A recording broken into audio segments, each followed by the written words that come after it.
Hello? Hello? Ayun, sakto. Okay, so unbox natin to. Buksan na natin. Infinix. Hindi ko matandaan, pero bubuksan natin. Bumili ako kasi yung nabili natin nakaraan na Tecno. Medyo ano eh. Hindi ko magamit dahil naglalag eh. Pero gumagana naman siya sa mga TikTok, sa YouTube. Pero other than that, yun sa ipaggagamitan ko talaga habang dumadaan yung motor. Kunin ko lang yung cellphone. Wait.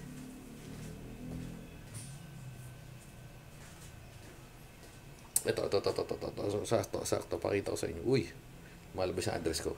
Pero yan, Infinix 40 Pro na nabili natin ng 5.8, roughly 5.9, pero original price is 7.1. Tapos, ito yung isang phone. Tecno. Medyo kakagising na natin. Pero yan. Ay, hindi pala. 2.6 lang pala. Kaya naman pala. Okay, so kaya naman pala. Pero 2023 to. Meron ng 2024 version ngayon. But anyway, so going back, punta tayo dito. Nagagamit ko siya sa pang TikTok, sa YouTube. Medyo matagal mag-load eh. Pero kaya nga, ayan, uy, may ano to. Okay. So may official receipt sila. Okay. So, pare-pares lang. Kung yung nakikita nyo sa mga store, actually, nakakita na ako ng ganito sa store. Hindi ko lang na-check, or hindi ko lang natanong kung magkano yung price, pero ganito rin yung itsura nila sa yung mga, kiosk. Yan. Infinix 40 Pro, Helio G99. Bago ko to bilhin, kasi kakalabas lang nito, naghahanap ako ng mabibili sa, katulad ng, saan ko to bubuksan? Pero yun nga, naghanap ako ng mabibiling keyboard. Nakita ko to lumabas, parang new. So, tinesting na natin sa Shopee. Pero after ko nung mabili, pero bago tayo pumunta doon, ayaw magbukas ng loko-loko. Yan. Okay, going back. So, after ko to mabili, nag-check ako ng or kinumpare ko to sa specs ng iba. Infinix, lang siya eh, Tecno, Note 30, parang ganun. Ang difference lang nito, ang pagkakaalam ko, pagkaka-research ko, is ito kasi is 4G lang. Nakalagay ba dito? Wala. Ayun, 4G. 4G lang. Yung isa kasi is 5G. Pero, ang price range nila, naglalaro ng 1,500 to 2,500. So, yun yung roughly price difference nila. Anyway, so yun nga, Helio G99, 108. Pero, syempre, alam naman natin, hindi 108 yan. Pero, testing natin. 33 watts fast charging, multifunctional NFC. Uy, 120. Mako-compare natin yan sa saan bubukasan? Mako-compare natin yan sa sa ROG. Tapos, bukod dun, sa presyo niya, naka 256 ka, hindi talaga to 16 gig. Ganito yung nangyari sa Tecno. So, 256, wag nyo nalang pansinin yung, syempre, yung selling point nila niya, pero 8 gig lang talaga yan. So, kasi 8 plus 8 gig, yun yung parang virtual RAM niya. So, yan. Hot 40, so meron siyang extra case, pero ito yung box talaga. NFC, high-res. Okay. Open natin. Grabe. Green na green naman to. Mamaya na yung phone. Kung ano makukuha mo sa box. SIM injector. Infinix na. Okay, warranty card. Uy, may case. Okay, so mayroon na siyang black case. Stig. Okay. Lagay natin dito kasi gagamitin natin yan. At syempre meron siyang USB-A to USB-C. At syempre yung Infinix na charger. Ito gagamitin natin to. So, lalabas na natin yan. Tanggalin na natin to kasi sasalpa ko na to dun sa sa mga outlet natin. Okay. Yan. So, USB-A, USB-C. Dapat pwede siya. Habang inayos natin yun, sama na natin yan sa screenshot. Sa thumbnail. Okay. Okay, going back. So, yan. Ito tatanggalin na rin natin yung cover nito. Well, pwede naman hindi. Feeling ko lang mag-iinit. Pero I doubt. So, yun nga yung sinasabi ko. Ang difference niya, kung di kayo naniniwala sa akin, papakita ko sa GSM Arena. Dito kasi ako bago pa lumabas yung mga review ng phones dito sa Pilipinas, parang ito yung ito yung OG ng kung magche-check ka ng phones. iPhone 3G pa lang, 3GS yung mga iPhone, Samsung 4 dito tayo nagche-check. Pero yan, Infinix Hot 40 Pro. Ayan, Hot 40 Pro. Tapos compare natin yan. So dito ako nagko-compare, mas madali kasing compare. Pwede niyo rin check yung specs, nandito na rin lahat. Tecno 30 yun, alam ko eh. 30. Oh? 30. Tecno Note. Ano na yun? Note 30. Alam ko Note 30. Infinix rin pala. Talaga ba? Okay, so Infinix din pala. Infinix Pro 5G. 30 Pro 5G. Okay, ayun na. Mas nauna lang lumabas to this year. Yung itong Infinix Note 30. Pero kasi siguro ito yung mas budget version kasi nga kung nakakonect ka lang naman sa Wi-Fi, di mo naman kailangan mag-data at di mo lumabas-labas. All goods na yan. Pero anyway, so naging available to in 2023, kaya nga nakuha na kagad natin. Tapos, ayun, papansinin nyo, halos yung dimensions, parehas na parehas. Mas magaan lang to ng onte. Pero yung glass front, plastic, ayun, halos parehas, dual SIM, dual standby, okay. So, IPS, 150. Mas mababa, yung nits, kung ano yung nits, yung mas mataas na brightness, mas mataas na nits, kung nasa labas ka, mas mataas or mas malinaw yung screen mo, or mas maliwanag. 6.78 parehas lang, di ba? Ayun sinasabi ko, parehas na parehas lang. Itong 680, ito G99 din, kasi yung 650 or 620 yata, ayun yata yung G89.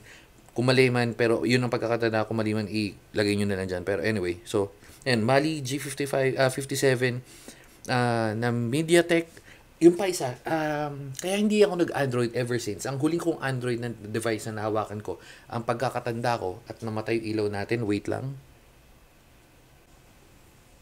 Liwanag na ba? Okay, good. Going back. Yun nga, ang huli kong Android device na pagkakatanda ko is yung Samsung na tablet.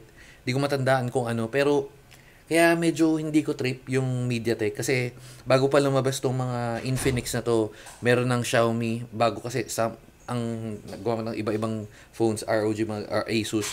Pero kasi parang kakalabas lang ng Xiaomi nun. Xiaomi Redmi 4 yata or 3, hindi mo tandaan. Yun, so kasi at Snapdragon So Snapdragon talaga yung mga trip ko noon. Pero ngayon, may naglalabasan ganito, ang balita daw okay na yung mga MediaTek, pero ewan natin, tingnan natin. So ayan, going back. So micro XDC, pare-parehas lang naman yan. Yung UFS, hindi ko sure kung ano to, pero yan. Tapos yung main camera, halos parehas na parehas. Pero mas mataas yung selfie camera nito, pero syempre, check natin yan. Other than that, yun ang sinasabi ko, yun lang yung pinagkaiba niya. Yung 5G, nasa na yun? At hindi pa yata nakalagay, pero dapat nandito yun. Wait.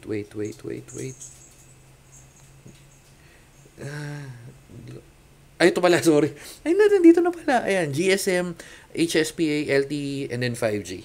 Diba? So, yun lang yung... Pero kasi for the price of 1.5, siguro mas piliin ko yun. Medyo naano lang ako sa bago. Pero anyway, nandito na to, mas mataas yung selfie camera.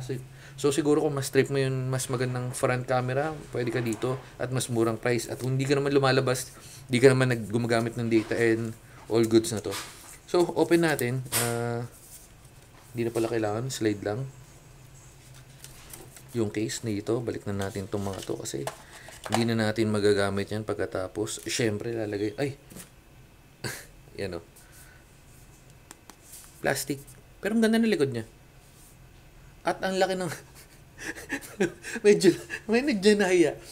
iPhone 15 na camera. Medyo nahiya yung camera ng iPhone natin. Pero ang laki ng camera niya, men. So, 108 triple camera. Kung legit man yan, di natin sure. Hindi ko pa nabila ng SIM. Wala akong extra SIM ngayon. Pero, yan. So, Sa ilalim, meron kayong audio jack pa rin. USB-C nga kasi yun. Speaker. Alam ko speaker yan. Medyo kumakapit yung ano ko. Ay, nag-smudge yung... Well, okay. Pero kumakapit yung ano, makakapit. Yung sa iPhone hindi, pero yan. Okay. So, sa gilid, SIM slot. Sa left side. And then, dito is yung power, volume up, down. Parehas ng ROG. Ganun yata yung mga iPhone. Yung ano. Anyway, so lagay na natin to. Wala siyang, may tempered. May tempered yata. Kasi hindi siya tempered eh. Parang glass. Ano lang siya eh. Parang film. Lagay na natin yan. So, pag nilagay natin yan, ganito ang itsura niya. And papakita ko sa inyo. May kumakapit yung mga fingerprint, man. Pero all goods. So yan, pag nilagay, at saka maganda pa rin siya eh. Compare mo siya sa iPhone, no? Oops. Nag-screenshot. Oh. So, mas malaki siya sa iPhone, pero sa ROG, wait, kunin ko yung ROG.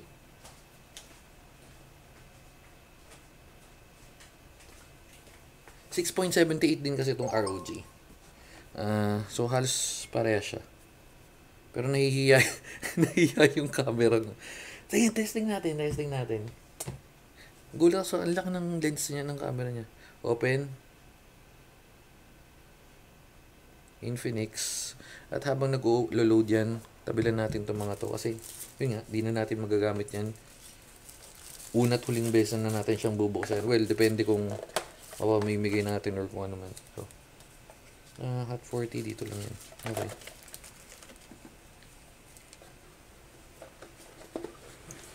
Pakita nyo na naman yung load. Habang nagtatabi ako doon, yung load time ay nakikita nyo na rin. Yung Tecno na Spark, grabe, ang tagal ito medyo mabilis.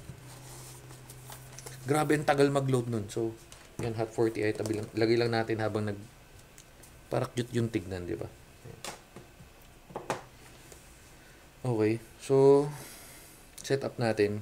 Ito yung makikita nyo rin, syempre, English na lang natin yan. Tapos, Philippines. Skip. Connect to Wi-Fi. Connect ko lang. Wait lang.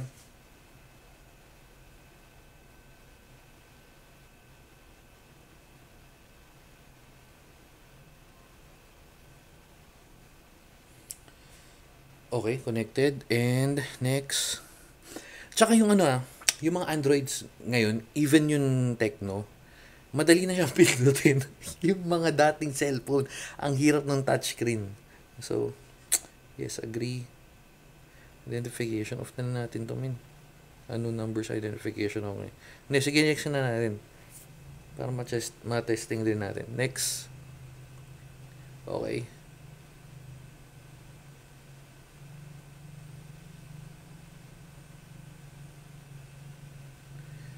Dito medyo matagal din yung isa, pero tingnan natin kung gaano katagal or kabilis to. Habang nagsisetup yan,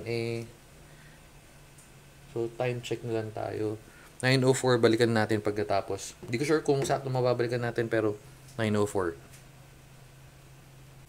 Okay, going back. Medyo mabilis. 2 minutes, roughly. Nag-error pa nga, hindi siya nag-connect kanina, pero okay, so don't copy. Siyempre, pag mga ganito, hindi tayo nagsiset up ng may laman na, siniset up natin ng bago. So, check ang info, medyo maglo-load ulit to. Balikan ko ulit kayo mamaya.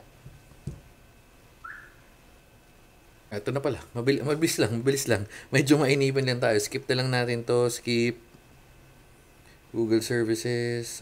Okay, sige, allow natin lahat yan. Accept.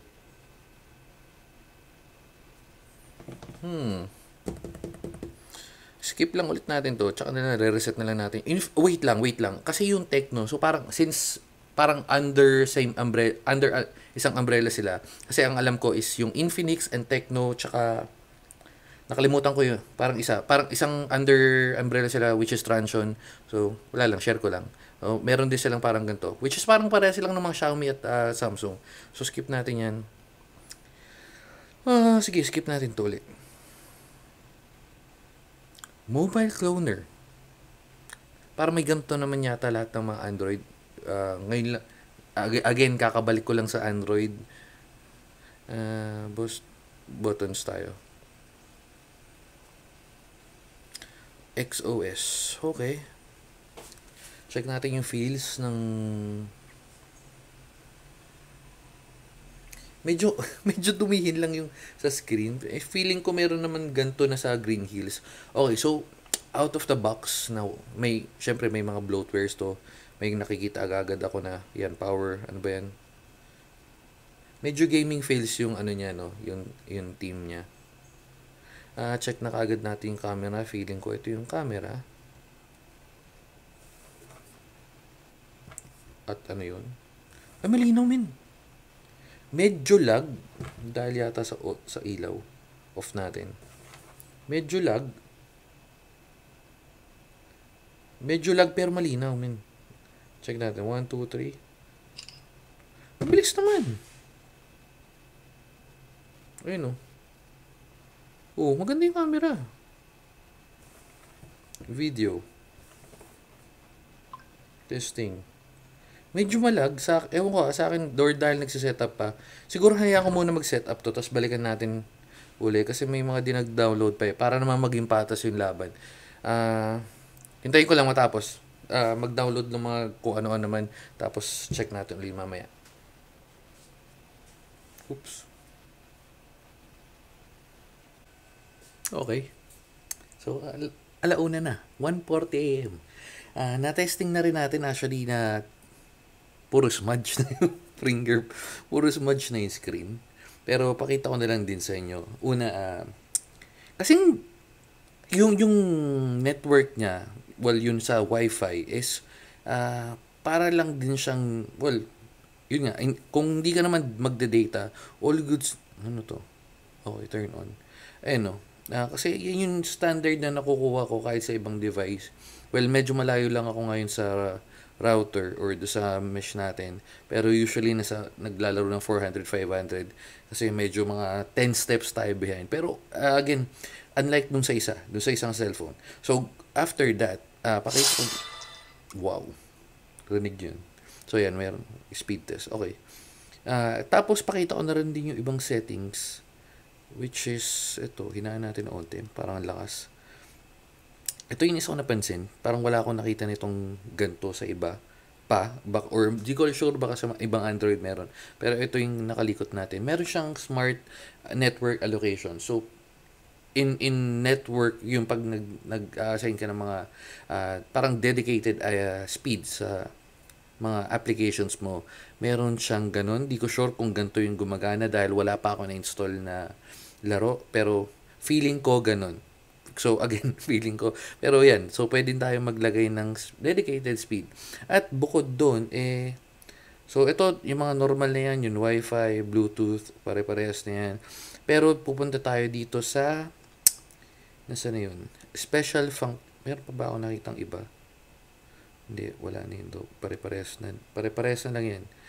So, special function. Ito yung hahanapin mo dahil, again, special function siya sa phone na to.